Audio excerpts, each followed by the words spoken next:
pribadi sih aku nggak ngerti ya, mungkin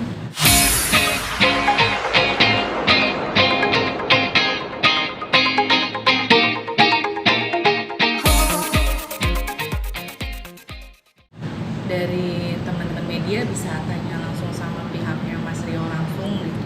Kalau saya sendiri, saya nggak ngerti dan saya masih sampai detik ini pun saya nggak percaya kalau misalnya Mas Rio gugat cerai saya. Mungkin sebelumnya ada komunikasi terlebih dahulu. Komunikasi sih tanggal 16 Juni aja sih kemarin terakhir komunikasi itu kita ada cekcok sedikit ya gitu. Maksudnya saya juga bilang kamu kalau suami yang baik, laki-laki yang baik, walaupun bagaimanapun kita tetap berkomunikasi dan pasti pulang ke rumah kan. Mungkin saat 16 Juni itu memang jadi komunikasi terakhir atau setelah itu ada komunikasi lagi kan? Nggak ada. Dan saat saya juga waktu itu masih DM Instagram media ya. Saya bilang saya udah bayar fitrah buat kamu gitu. Itu aja sih. Oke, mungkin ketika Mas Rio bebas juga, Kak Heni masih mendampingi atau menjemput seperti itu Kak dari waktu Kalau bebas? jemput enggak, memang aku sengaja nggak jemput gitu karena aku juga sebagai seorang istri wajar lah kalau misalnya masih ada rasa kecewa, marah gitu walaupun kami kesininya sebenarnya baik-baik aja gitu. Jadi saya pengen tahu aja dia pulangnya kemana, ternyata nggak pulang. kalau boleh tahu, maaf nih, apa sih yang membuat komunikasi jadi cekcok itu waktu tanggal 16 Juni itu? Iya karena kan saya marah dong, saya sebagai seorang istri harusnya suami kan pulang rumah gitu, tapi ini nggak pulang, itu aja sih, sebatas itu aja.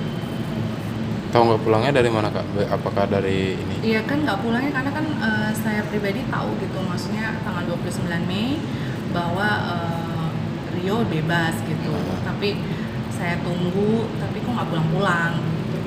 Mungkin Kak Heni juga ngontak Mas Rio, jawaban dari Mas Rio seperti apa? Enggak, saya nggak ada. Saya memang sengaja menutup diri supaya Rio-nya sadar, maksudnya sih itu. Tapi waktu bisa dibilang gugatan cerai dilayangkan, Mbak tahu atau seperti apa? Saya waktu tanggal 16 Juni itu keponakan saya suruh fotoin surat pengajuan cerai, tapi saya pikir itu cuman itu hanya emosi atau saya nggak berpikir itu benar-benar terjadi, tapi pada saat seminggu kemudian ya kalau nggak salah ada dapet surat dari pengadilan ya, panggilan gugatan, itu saya baru percaya dan disitu saya shock banget.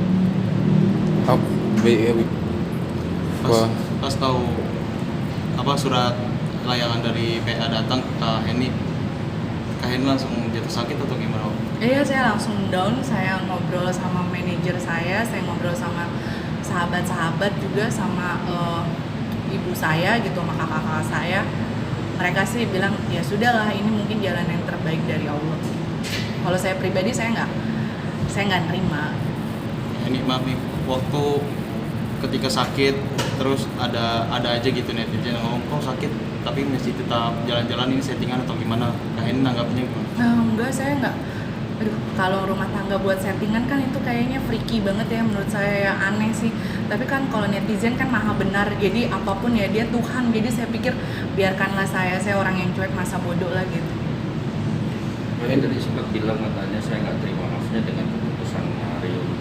Iya dong Kenapa nggak Mas. terimanya? Gini, saya kan manusia biasa ya, saya juga sebagai seorang istri, kalian juga teman-teman media pasti tahu jejak media saya dari awal saya pacaran sampai saya menikah sampai ketangkep lagi. Di situ pun Rio juga bilang sama saya minta kesempatan, mohon nangis sama saya. Kami juga di RSKO kami bener-bener bercerita lah gitu loh. Saya bilang saya nggak tahu, wallahualam, saya biar waktu yang menjawab, saya bilang gitu kan. Kamu tunjukin aja sama saya kalau kamu benar-benar bisa berubah. Dan dia bilang saya yakin semuanya akan baik-baik aja. Saya percaya itu, saya cuma bisa berdoa tiap hari sama Allah. Saya ingin istri saya kembali seperti dulu, mencintai dan menyayangi saya gitu, dan menerima saya apa adanya.